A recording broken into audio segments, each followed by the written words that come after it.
Hi, Ken Weaver.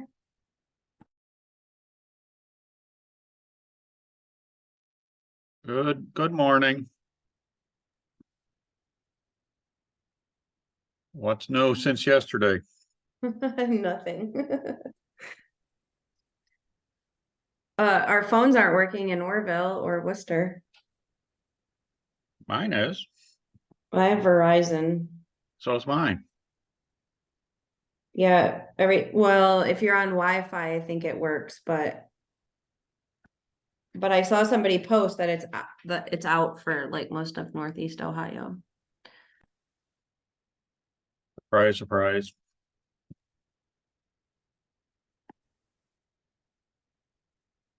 Well, Primo's was good last night. Worth going back down if you're in the area. Good, I'm excited. Good morning. Good morning. Phones are actually out all over. I was trying to talk to a friend in Cincinnati and they kept dropping. She got an email from her company, said it's a worldwide thing. A little scary. Yeah. Makes me feel better though that my phone wasn't working half the morning. I kept dropping calls. Oh. Last time this happened, I went out and bought a new phone, so they got me.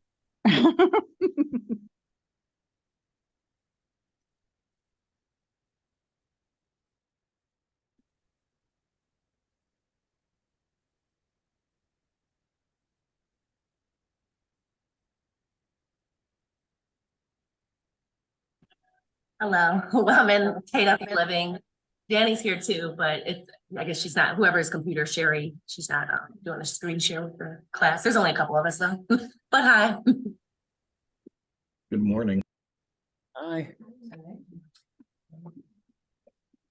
Thanks for putting this on for us, because I'm very interested to know. I read an article over the weekend, but it was before they held the most recent, I guess, court date where they had people, homeowners, being witnesses. I don't know, but the last thing I read, this was prior to the most recent thing, so.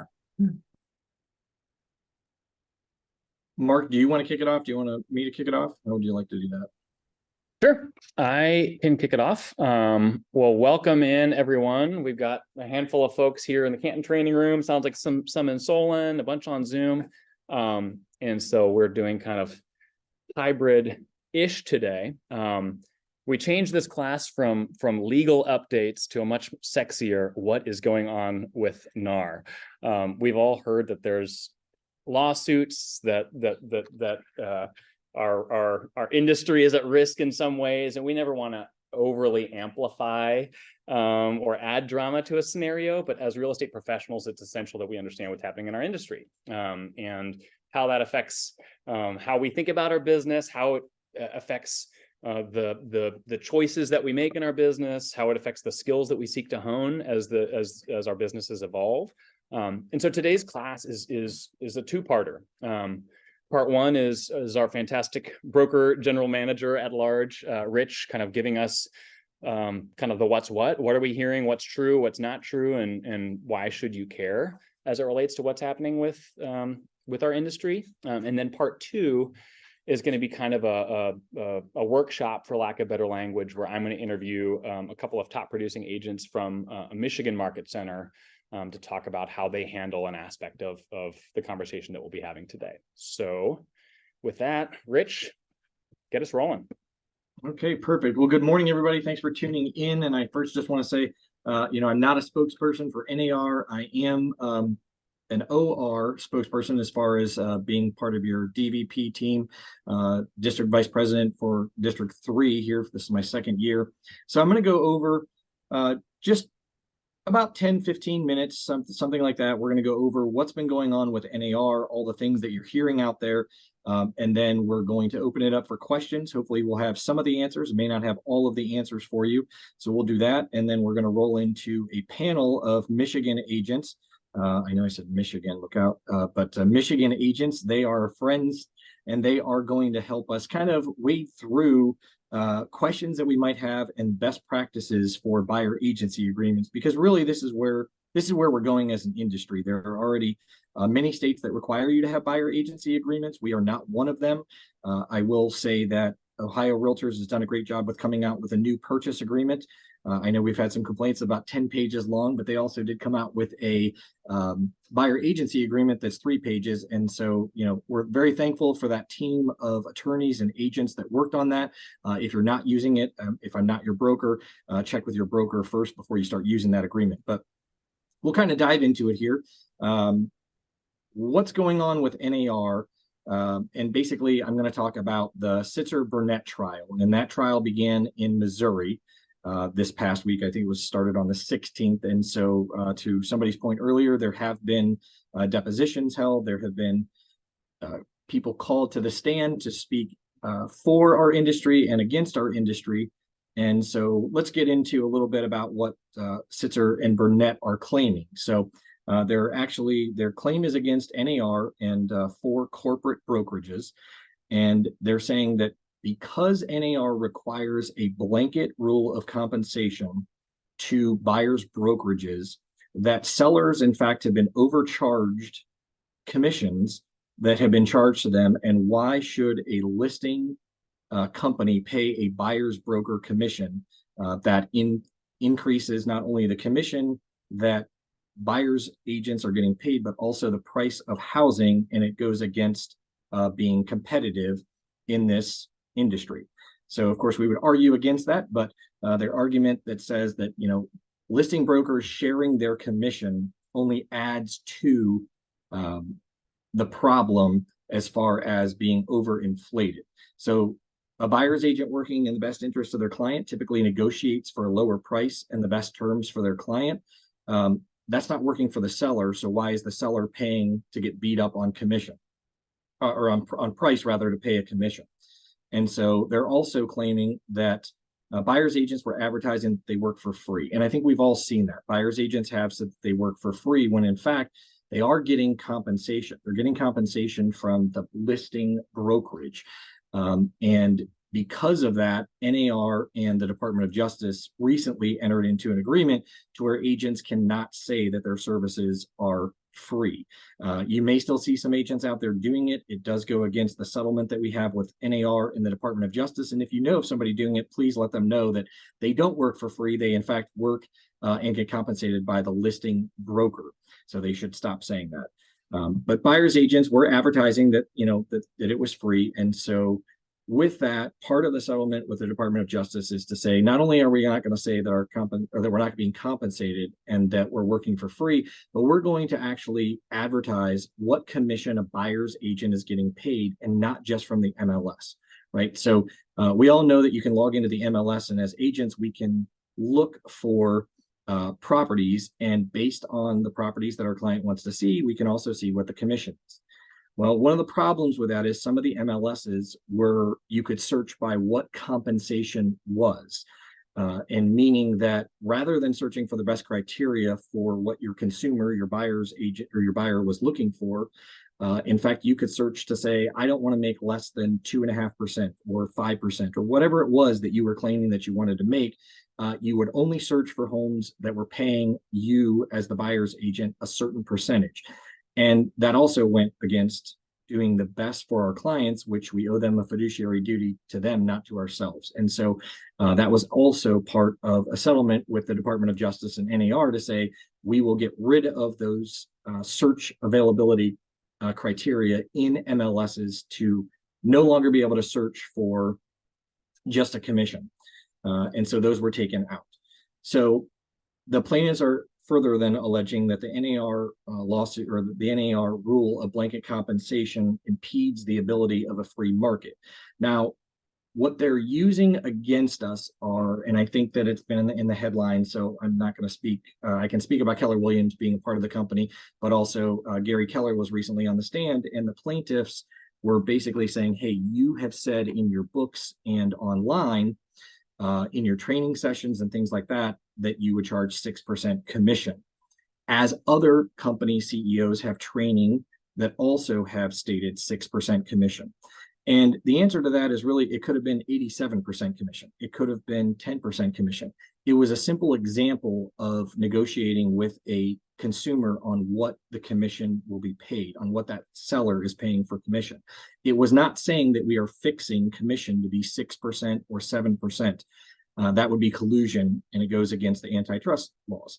So the plaintiffs are alleging, because we have these training materials out there, and a standard commission can sometimes look like it's 6%. Then in fact, there is no standard commission. It is 100% negotiable. The antitrust laws prohibit any brokerages or agents getting together to collude and discuss it. And so therefore, if many brokerages are charging the same percentage, it is not collusion. It's just simply what they're doing as their own business practice. And so that's the defense for that. One of the other things that they are alleging is many MLSs require brokers and agents to become members of NAR, which is true. There are some MLSs out there where you must, if you want their data or you want to be a member of theirs, you actually, in fact, have to be a member of NAR. And NAR's rule requires that you have blanket compensation. Now, it doesn't say what the compensation is. It could be $1, could be 1%.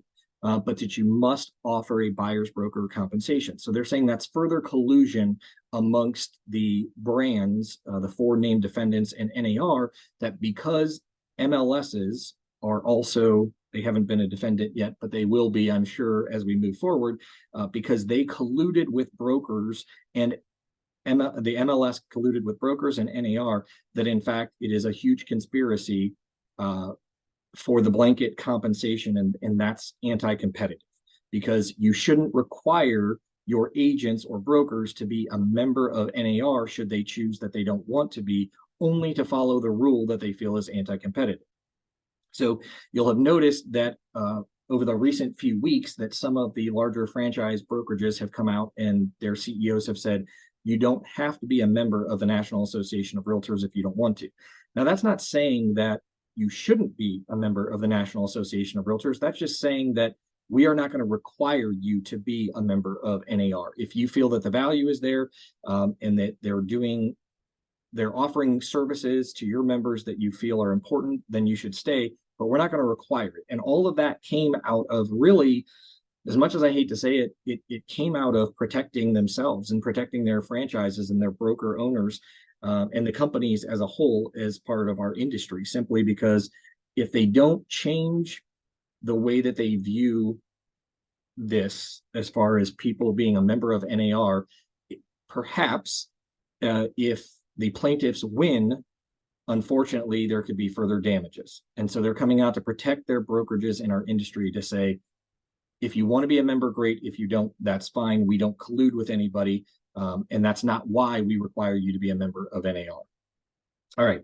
So NAR's defense is quite simple. And it's that you do offer blanket compensation because that's the model that works the best, right? I mean, you can go to any country in the world in real estate. We can buy and sell a house here in 14, 15 days. Whereas in some other countries you go to, it might take 4, 5, 6 months to actually get a deed to transfer to a property, if the deed is even legal. So as far as real estate goes, we have the best in the world for compensation and closing rates and getting people into homes faster than anybody else. Their other defense is that NAR, though you have to offer compensation, they don't set the commission rate. They don't say that you have to offer X commission. In fact, it's up to the real estate companies and the sellers to decide what compensation you're offering to the buyer's broker, and also what compensation is that seller paying you. It is 100% negotiable. And so unfortunately, even though the plaintiff is saying that because of the blanket compensation, it's collusion and people having to be a member of NAR is just saying, hey, we put the rules in place, but we're not telling you how to pay somebody. They're also not negotiating the commission for us, right? That's up to the broker and the agent and the consumer. So their defense is pretty simple, to say, yes, we have this rule in place. It's really to get agents paid. However, we don't set anything and there's no collusion. So let's talk about the 4 named defendants, because you'll know that 2 of them have already settled. There's 5 named defendants, NAR being one of them. And as I mentioned, there are 4 other defendants. So Keller Williams, Remax, Anywhere, Realogy, which is the same, and then Home Services of America. So you're going to notice that RE/MAX settled for $55 million and Anywhere settled for $83.5 million. Well, people may be saying, why did they do that? And why does that not make us look guilty? And the answer is no, it does not make us look guilty. There are many reasons why they settled, and just a few of them to go over were basically to say that they are protecting their franchises again.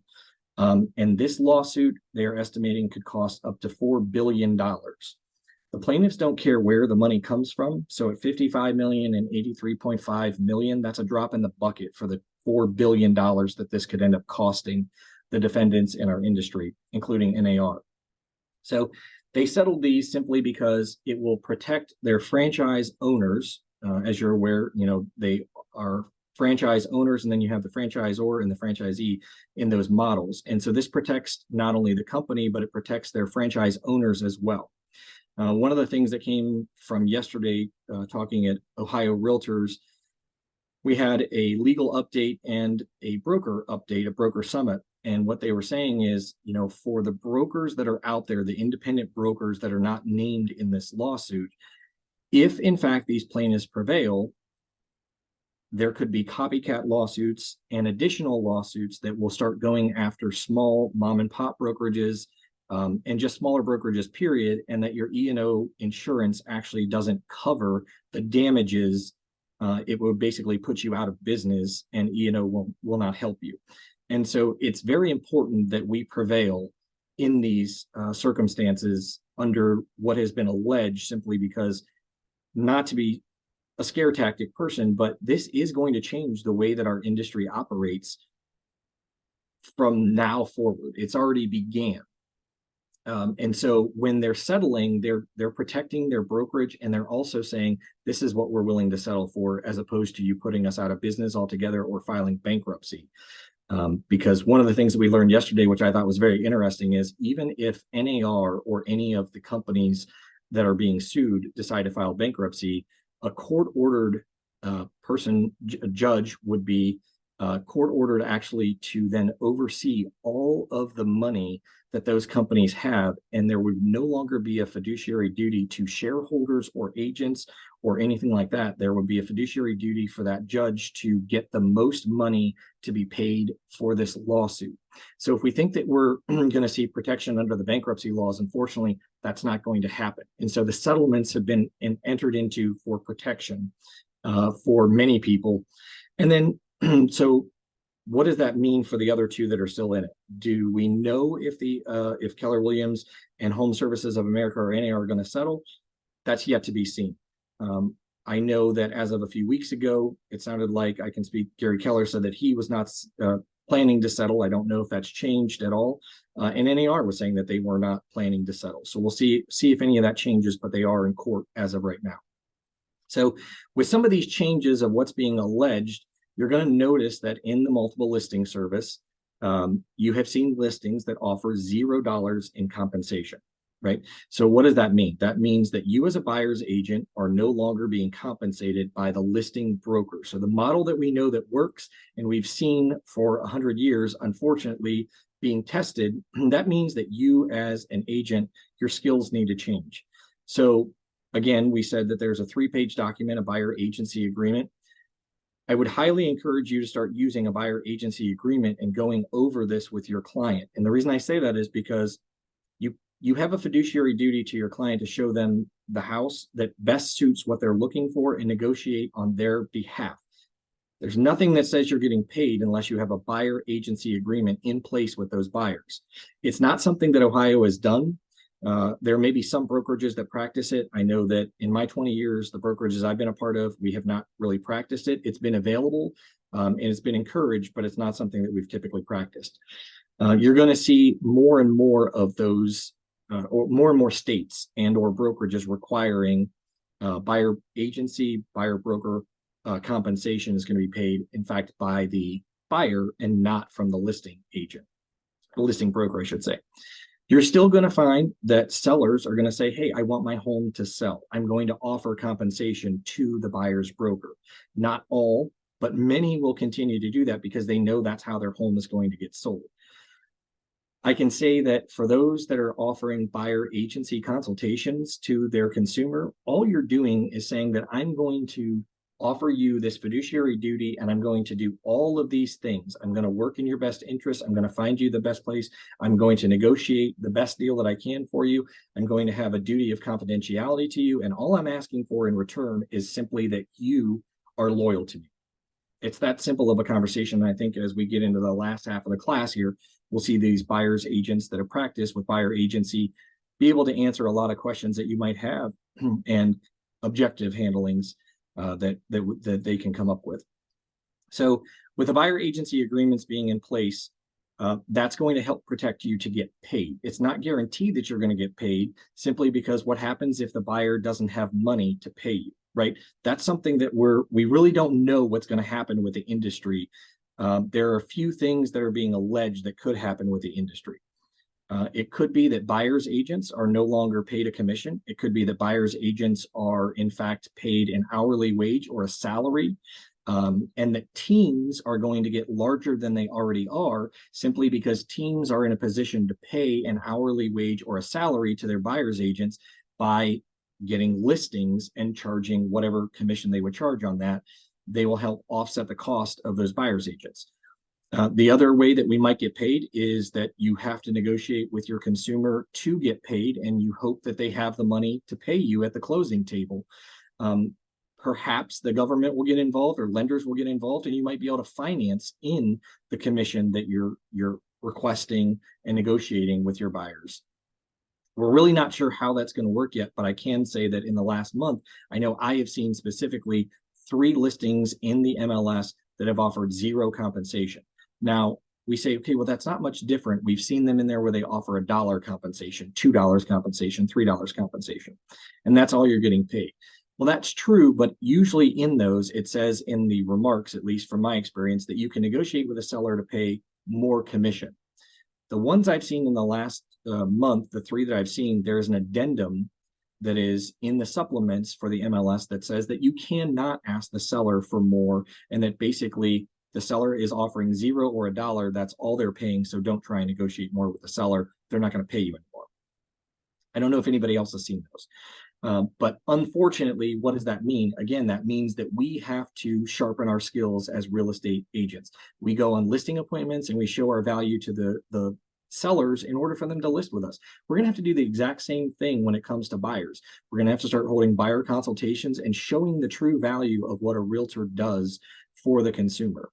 I use the word realtor there very specifically because I think that one of the things that people have said is, what does NAR do for me? What has OR done for me? What does my local association do for me? I pay dues and I really don't get anything.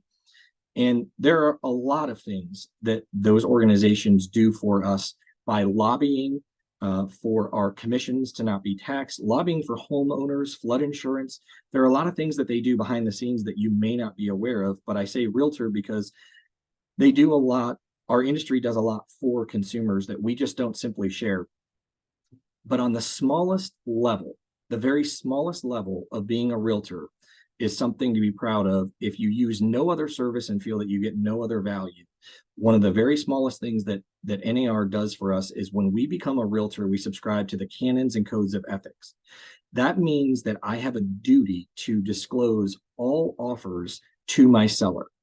Real estate agents that are not members of NAR, that means they're not realtors, they are just a real estate agent, they don't subscribe to those codes and canons of ethics. So what does that mean?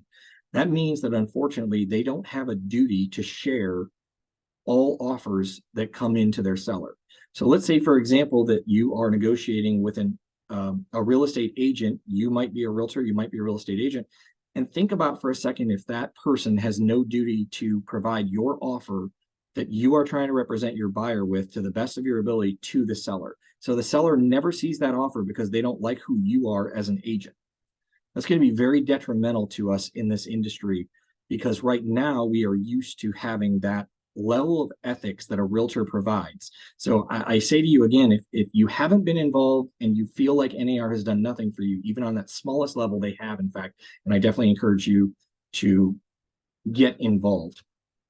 One of the other things that I would say is probably going to be a problem is We know that with ethics, we can't steer people to a neighborhood or to an area, right? We even know that giving home inspectors, we have to give a list of at least 3 at a very minimum, or give 0. But we know that that's an ethics that we have to follow because we're a realtor and we're proud to be realtors, and we are proud to work for our consumers and follow their lawful instructions.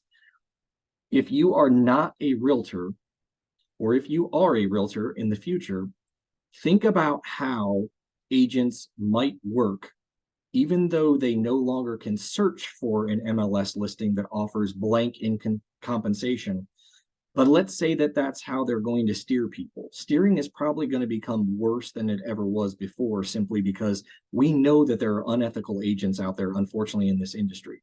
And they're going to look for a house that offers them the most compensation. They're not going to care what their client wants. They're going to care what they want the most money for. And they're going to steer people to those houses. So for anybody that thinks that these lawsuits are protecting the consumer, unfortunately, they are not protecting the consumer at all. And the plaintiffs in this don't understand what we do as real estate agents or realtors every day, which is protect the consumer. So I've spoke for probably about 20 minutes. I'm going to back off my high horse for just a few minutes. I'm going to ask, if there are people, if you want to raise your hand or put questions in the chat, I will try and answer them. I'm not a spokesperson for NAR. I have no legal background to be giving any legal advice, but I certainly will try and answer any questions that you might have. Rich, I've got a couple here. Okay. Melissa asked several minutes ago, if we leave NAR, do we still have to follow the clear cooperation policy? I think you might have spoken to that, but just hearing your words. Yeah, so if we leave NAR, that means we no longer have to subscribe to the ethics or rules of NAR. So that means that you don't have to offer blanket compensation. You don't have to have the ethics of submitting all offers to your seller. All of that goes out the window. And the clear cooperation agreement will be no different. But I will say to you this: if the clear cooperation agreement goes out the window and you think about the way the industry is going, will you even need an MLS any longer to put your listings in? Right. So clear cooperation will go right out the window. I got a couple more, and then I see Chris has his hand raised. Eric asked, basically, can you negotiate your commission in with the offer? Hey, this is what the buyer's paying, and this part goes to the buying agent. What options might there be if the seller's not offering compensation to the buyer's agent? Yeah, so actually, I will say, been on a panel for the rules committee for the MLS, and I have to say, in all of my years of doing this, it's always been my understanding that when you agree to show a listing in the MLS, you are agreeing to the price of commission in the MLS. Whatever that says, that's what you're getting. You can't negotiate for more. So in talking to John Kurlich in one of these meetings, he said that yes, though that policy is true, you actually, if your buyer says that they want the seller to pay X amount of dollars in commission to you, in fact, you can put that in the purchase agreement, because the purchase agreement is between the buyer and the seller. And if your buyer says, I want my agent to be paid X amount of dollars, then absolutely you can negotiate by putting that in the purchase agreement. Helpful. Yeah. Chris, why don't you go, and then I'll jump in with some other ones. Hey guys, thanks for doing this. This is great information. So Rich, and I don't think I missed this, but I understand the lawsuit's going through next week. Is that right? It's supposed to be over by the end of next week? That's true, though this is far from over, because whichever side wins is going to appeal. Right. So let's say we lose. How, and I know we're going to start seeing some of this in the MLS. Like you said, you already started seeing some zero compensation for buyers.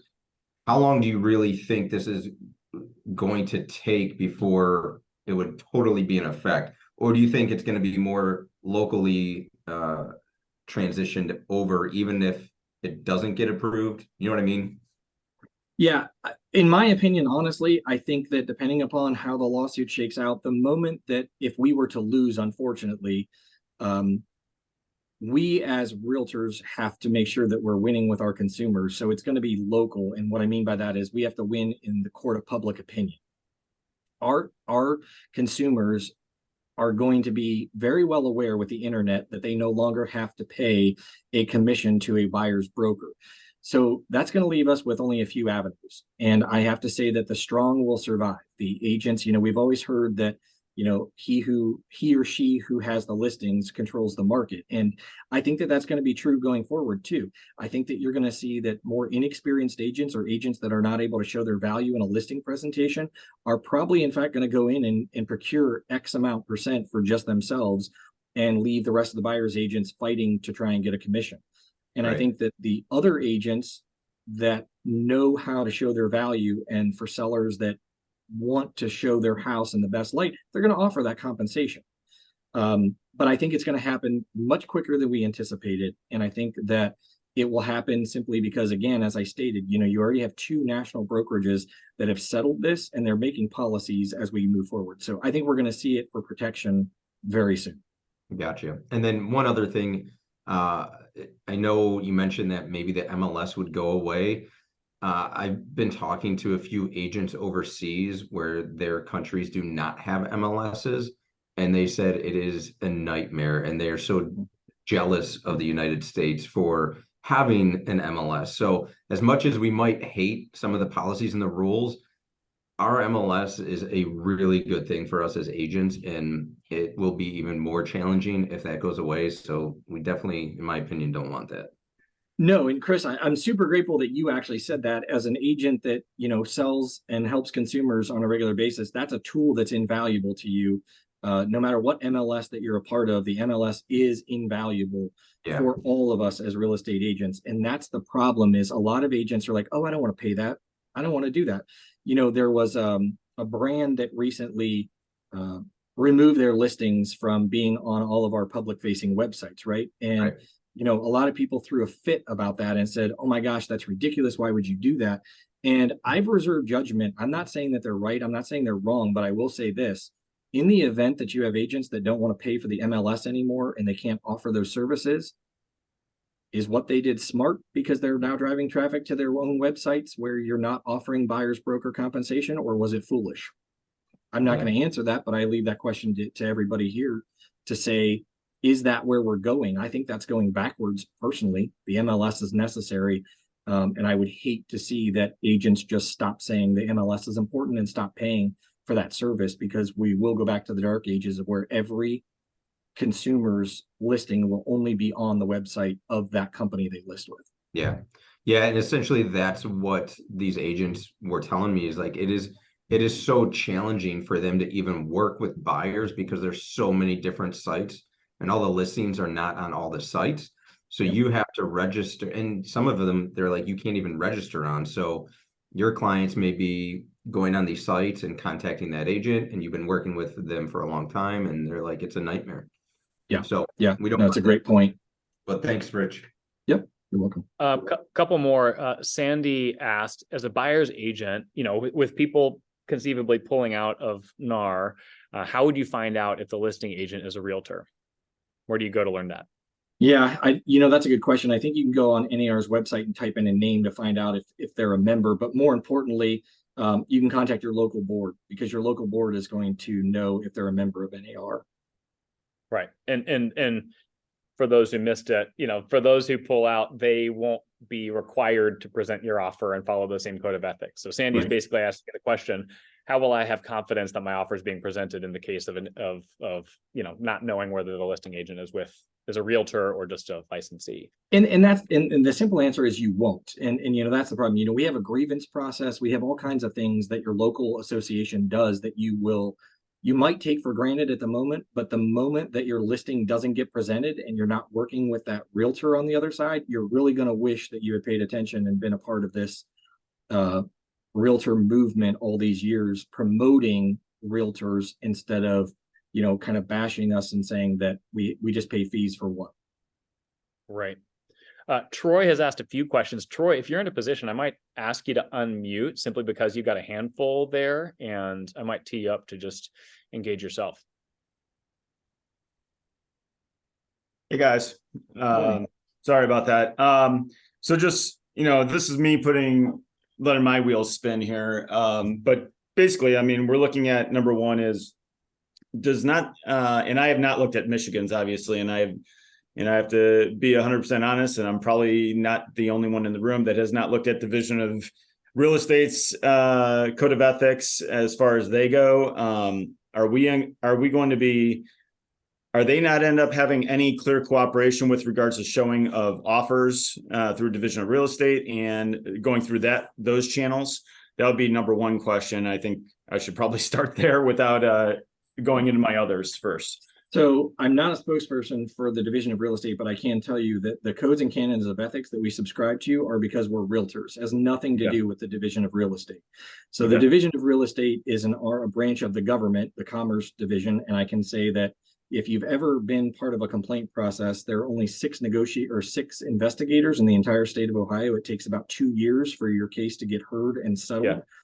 I can tell you that they are not doing anything but promoting what's best for the consumer. There are no rules or regulations that we have to follow other than licensing law, and that's it. So if it's not already there, then it would probably take a long time to get some rules in place. And again, with their backed up as they are already, I can't imagine them. I would hate to see them be our resource for ethics. Yes, exactly. All right. Going into number two, or my other points were really, I go, would this not, as a listing agent, if my client knows that that I do not end up, part of your conversation now is that you are split when you're discussing your commission percentage and what you are offering by taking on that listing and what you're providing to the seller. Part of that conversation, and when you're discussing an actual commission, would be that you are paying the buyer's agent that is bringing the buyer to the transaction, or the selling agent.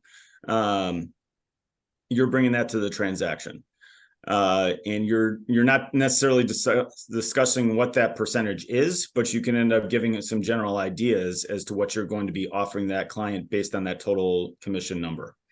So if my client as the seller knows that I no longer have to pay that buyer's agent per these rulings, are we now end up likely putting ourselves into a position where we're negotiating for a 3% commission or less, potentially to take that listing as far as what my compensation as a listing agent is going to be? And with that said, like, secondary question is like, why would my sellers, if they are willing to pay a buyer's agent to bring that buyer to purchase their home, why would they not end up wanting to offer me as list agent and the buyer's agent equal compensation? Well, and so to answer your first question, the answer is yes. You are going to find the majority of agents are not going to be able to have a real conversation with showing their value and explaining why they should be offering a buyer's broker compensation. So you're going to have agents that are going to secure, for your example, a 3% commission. It could be more, it could be less. And unfortunately, leave the buyer's agents to fend for themselves. They absolutely can do that, and that's already happening, and it will happen. As a seller, though, again, if you're a stronger agent, and I'm not trying to divide us in any way, but I think it's important that agents show their value. You are valued to this industry. You're a value to your consumer, and you have to show it. And so for the weaker agents that aren't able to show their value, that's probably what's going to happen. You're just going to get them to offer their own or get their own compensation and leave everybody else without. For those that can show the value, you're going to get both the buyer's broker compensation and the listing broker compensation. Okay, thank you. Yep. We might be able to do one more, if that, because we got to get these other folks going here. All right, Katie's got one. Rich, Katie asked who the plaintiffs are in this situation. Yeah, so it was Anywhere, Real Estate, Remax, Keller Williams, NAR, and Home Services of America. So those are the defendants. Katie's curious, like, who's bringing this? And Anywhere, and just let everybody know that Anywhere is Berkshire. Yeah. So the plaintiff is Sitzer and Burnett, or Sitzer and Burnett. I'm not sure I've heard it's both ways, but basically those were the original plaintiffs, and now it's become class action. So there's a lot more plaintiffs involved. And this is only one case. There are two other cases. There's one other case. It's Morrill is the last name, and that actually includes an MLS out of Cleveland and an MLS out of Columbus. So it's a lot closer to home than we realize. I only spoke about the one case. The other case is against the MLSs and the MLSs that we all use, by the way. So Looks like we got one more and then we'll transition to conversation with Nick. KWL. So, sorry if it's a dumb question, but I'm just confused, not confused. I'm curious about, okay, if they do win, where is all this money supposed to be going? To these plaintiffs, like, or is it to every homeowner that's ever bought a home in the last, that's still living, that, you know, was their buyer's agent was paid based on this way of doing things? Like, it just, I mean, I don't know. I don't want to say annoyed by this lawsuit, but like, it seems ridiculous because the way Rich said it, like, this is how it's been, this is the best way to do it. And it seems like they're just, like you said, they don't know that the consumer is protected by the way things are being done. So it just seems terrible, like, if they win, what the consequences of this are going to be. But anyway, yeah, where's that money supposed to be going? To these people, or? yeah, I mean, ultimately it's it will be any listing client that has sold a property with one of the brands that are listed as a defendant and NAR over a certain period of time. I want to say that was like 2005 to 2013, and I could be wrong about that. Don't hold me to those dates, but there is a specific time. And the majority of the money is actually going to be going to the attorneys. And then the rest of it, you know, if you've ever seen those class action lawsuits, you got the postcards or whatever in the mail, you end up getting like $10 or $15. Right. So that's where the money is going. Yeah, okay, thank you.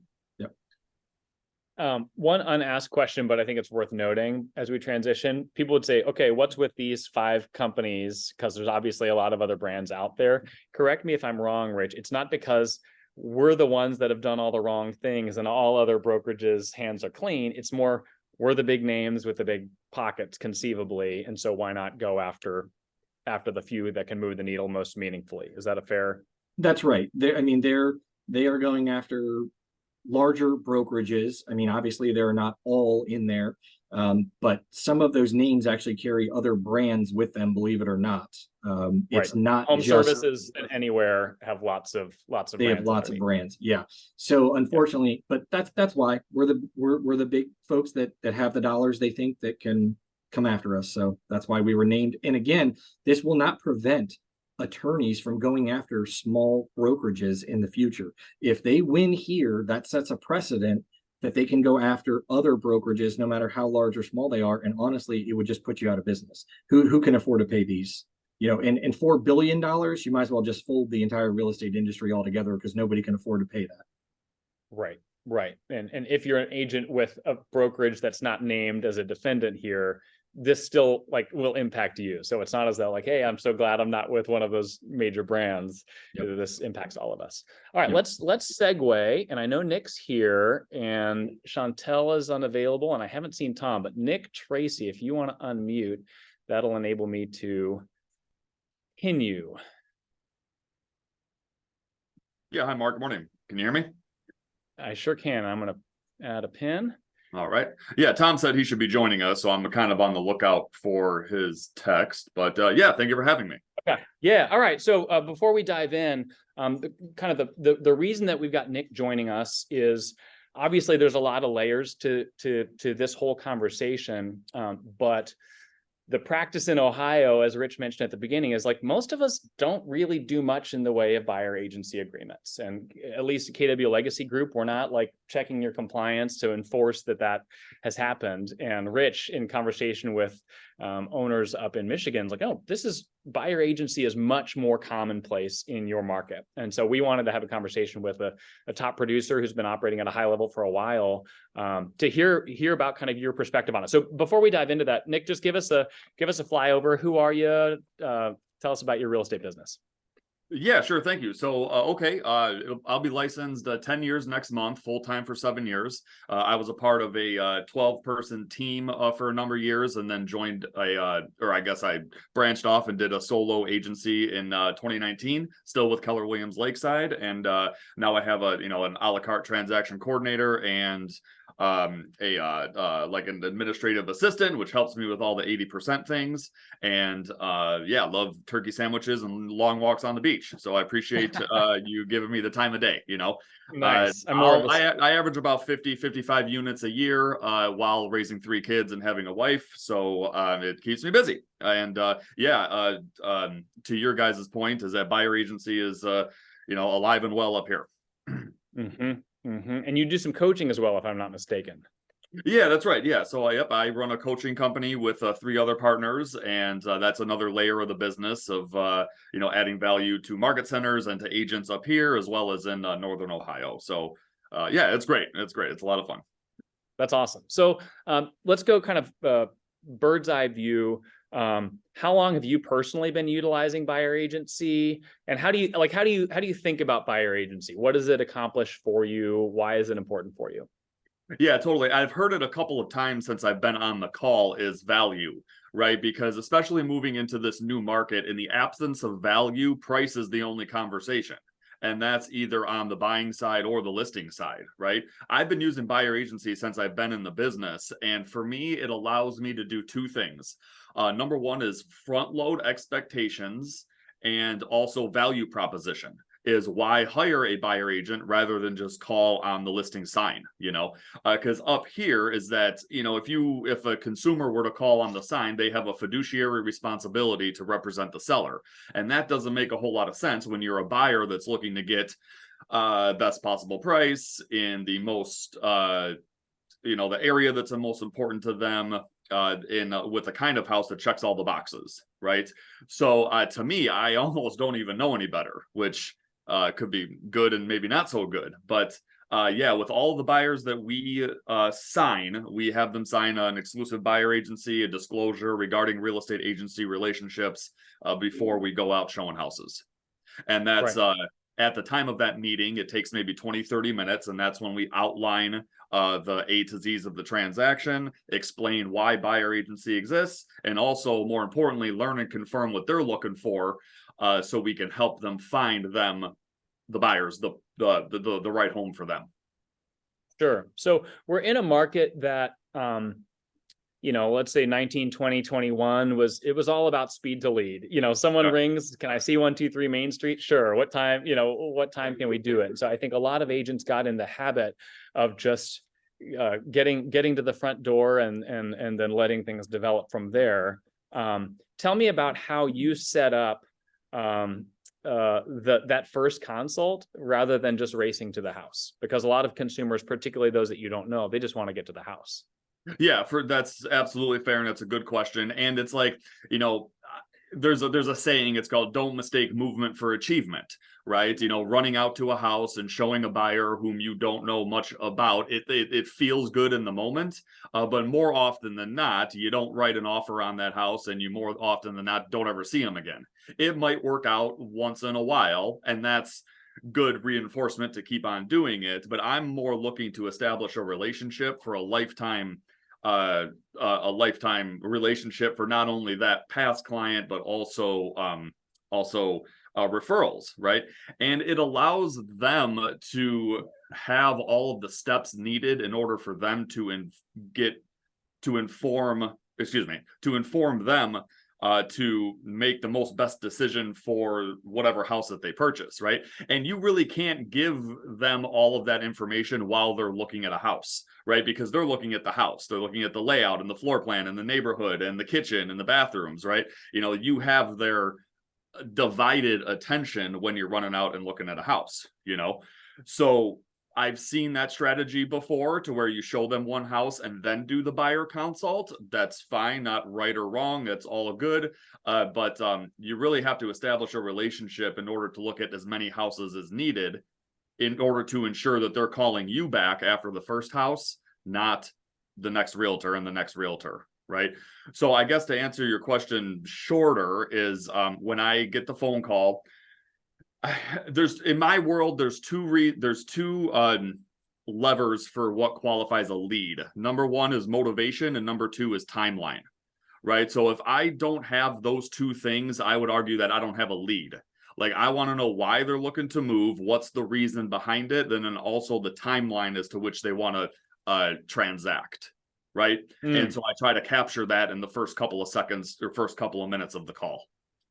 Does that make sense? I kind of. Yeah, that's really good. And I'm writing this down. If I don't have their motivation and their timeline, I don't have a lead. I think a lot of times we think, oh yeah, I got someone. And it's like, then I ask a couple questions about the someone that you've got and you don't know the first thing about them. It's like, well, Yeah, because my thing is that, like, you know, business. people don't buy a house, people don't sell a house. They sell a house because, and they buy a house because.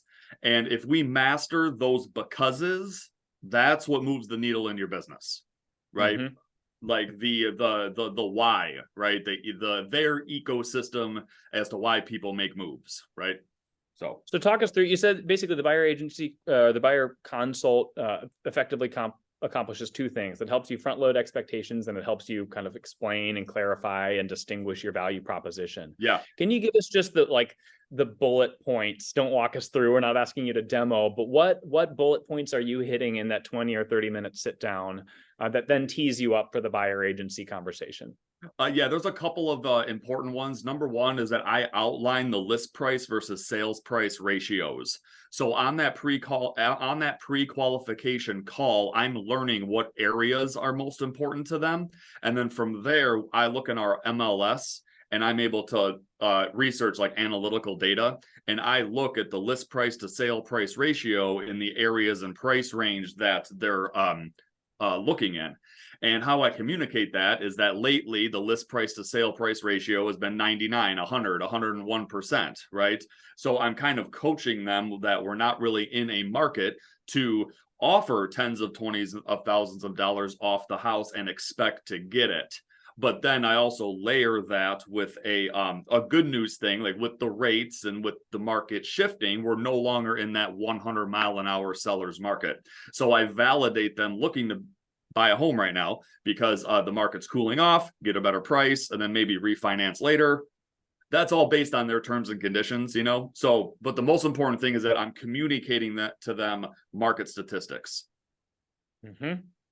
So, list price sale price ratios, helping them understand the market, helping them understand why now is actually a decent time to look and to buy, which is counter to the national, news narrative that they're reading. What 2 or 3 or 4 things are you highlighting from a value prop standpoint that helped you stand out above your competition? Yeah, for sure. So we talk about navigating inspections and appraisals, and there are the negotiating power that we have in an inspection if there are valid issues that come up.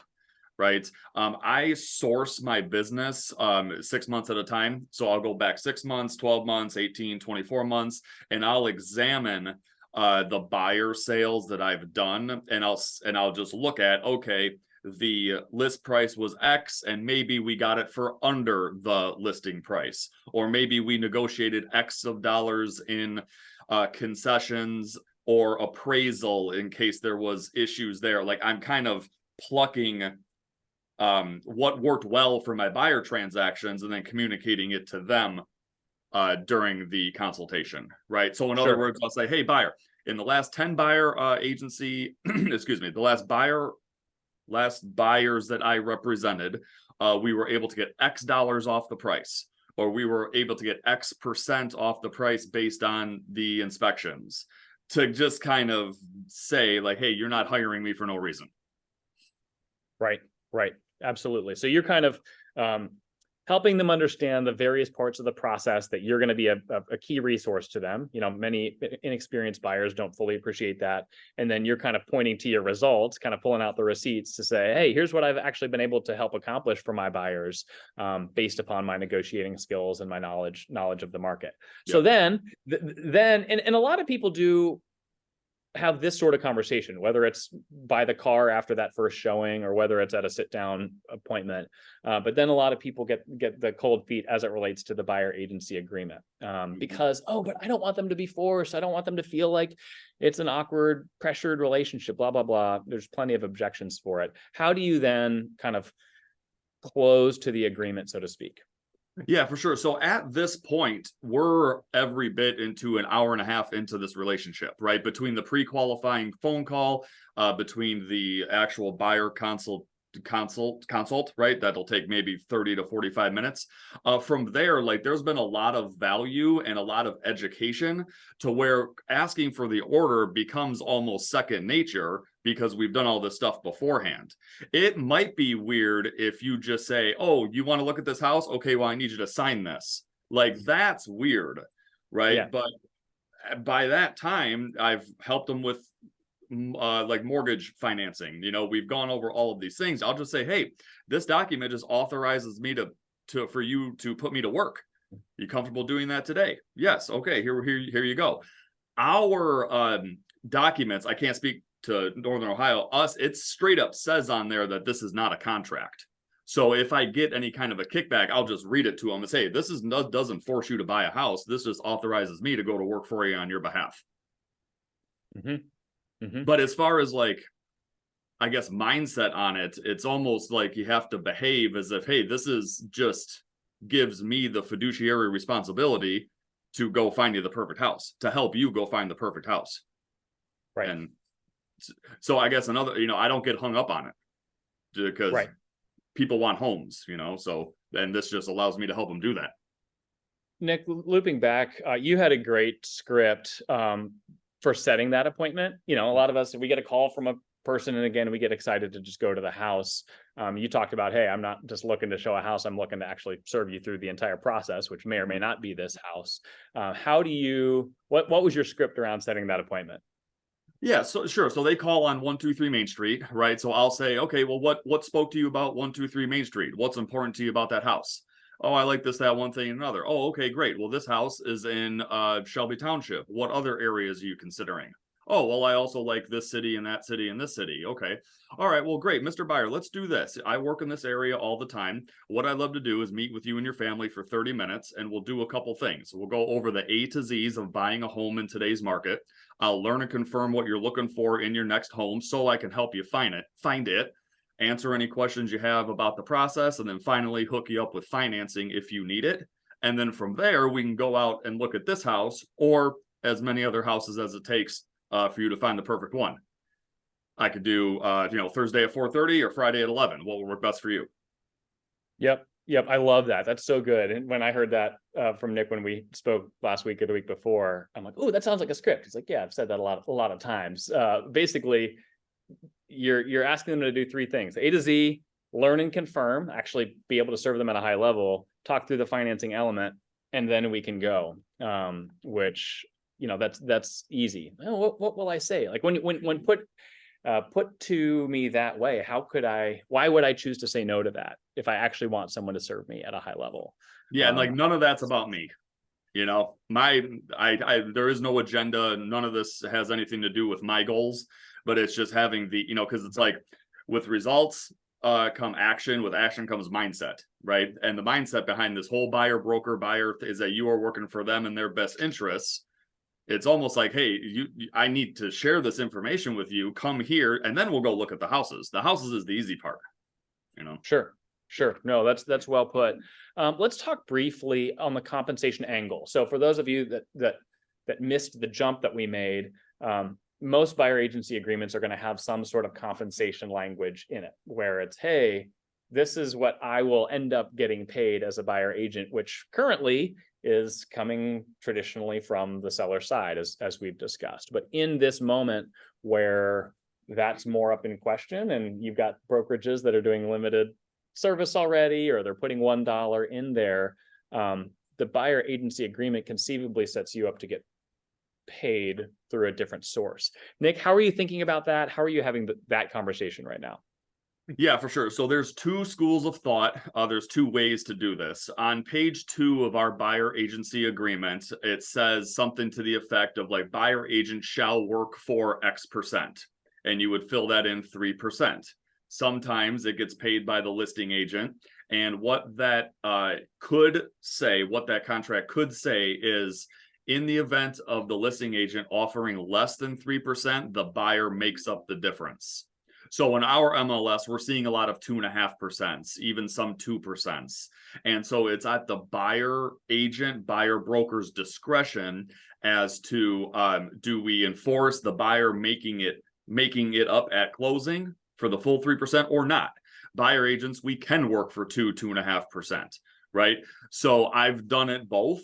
And at this point, I'm not asking the buyers to cure the deficiency, only because we're still seeing a lot of appraisal guarantees and just like heavy cash. And that's just one realtor's opinion. I'm not asking them to bridge that gap, but I have in the past, right? So there's no like one size fits all up here. You can either ask for to cure the deficiency in the commission or not. Right. And Does that make sense?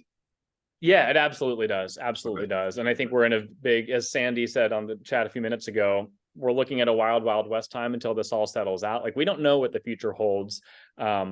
It's hard to imagine a future where buyers agents aren't getting paid anywhere from any, like that's obviously like, it's just not gonna, I can't imagine it working out that way.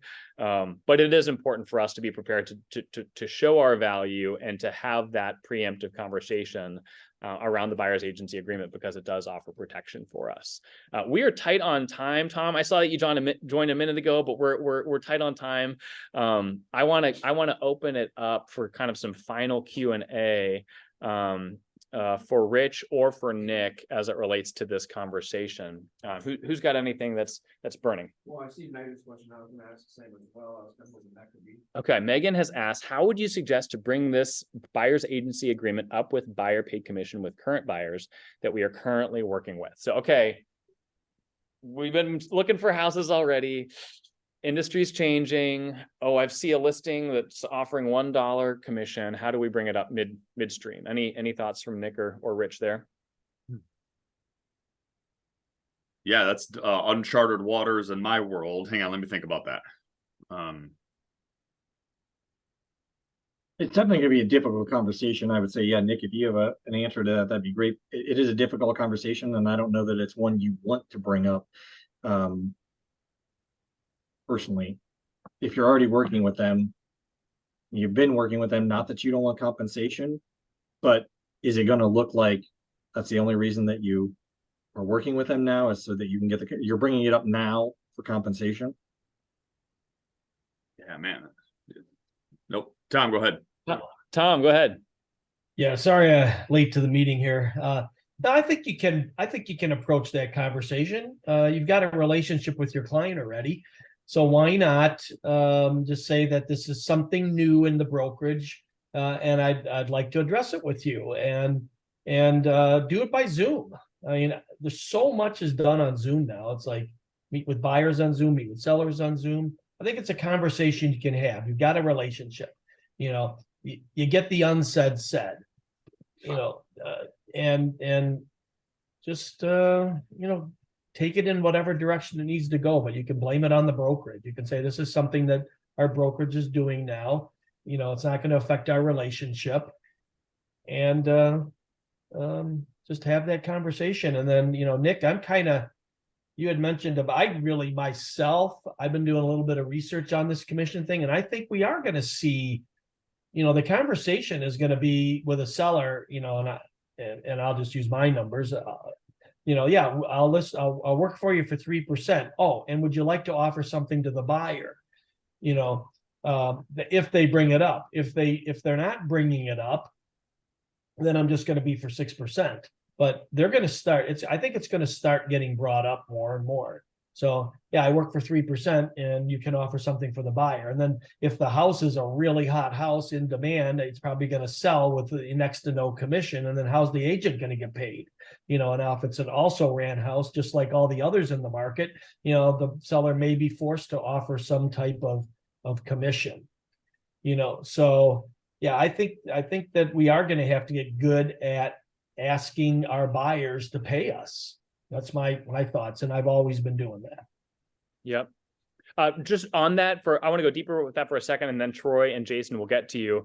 Tom, welcome, and glad to have you. You said you've always been doing it. You've been in real estate for a long time. How have you solved that? Let's talk a first-time home buyer that's FHA, it doesn't have loads of money. For you to say, hey, oh, by the way, I'm going to need an extra certain amount. You bring them into the office. Conversation. Yeah, you bring them into the office, or you go to their house, or you do it on Zoom, but you have a face-to-face meeting before you start looking at houses. and it's like, I work for 3% and we're starting to see some of the sellers offering 2.5 and 2, just like Nick said, and so there could be a shortage and I'll need you to make that up. And in my head, I'm not going to be beholden to what another agent says I'm going to get paid. I'm going to set my own fee. And yeah, to Nick's point, yeah, there may be some times when you alter that, when they're paying a lot of potential cash out front to cover a deficiency, an appraisal deficiency, but it's like, I have that conversation with them, Mark, years ago, and I'm not doing this now, but, and Nick, I don't know if you remember this, but years ago, I used to work for 4% for buyers. So there was a deficiency on every transaction, it was a different market, and we always asked for a concession of 1% to make up that deficiency. And pretty much every seller would go, okay, I'll do that. But now it's a little bit different of a market, but it's like, I got my value. I established my value. I'm not going to let a listing agent give me 1% because that's what they negotiated for me. I'm going to negotiate for myself. See, I think you got to have that conversation with people, and it can't be timid. It's got to be, right there, and you got to explain it to them. And, I haven't really had people disappear on me because of that conversation. Troy and then Jason. I'll be brief, but yeah, I mean, to Tom's point, I have the conversation usually at my buyer's consult, and I don't have a direct script on it, but basically we're end up saying, hey, we have a lot of discount brokerages coming in. They end up offering lower commissions quite a bit than what the standard has been.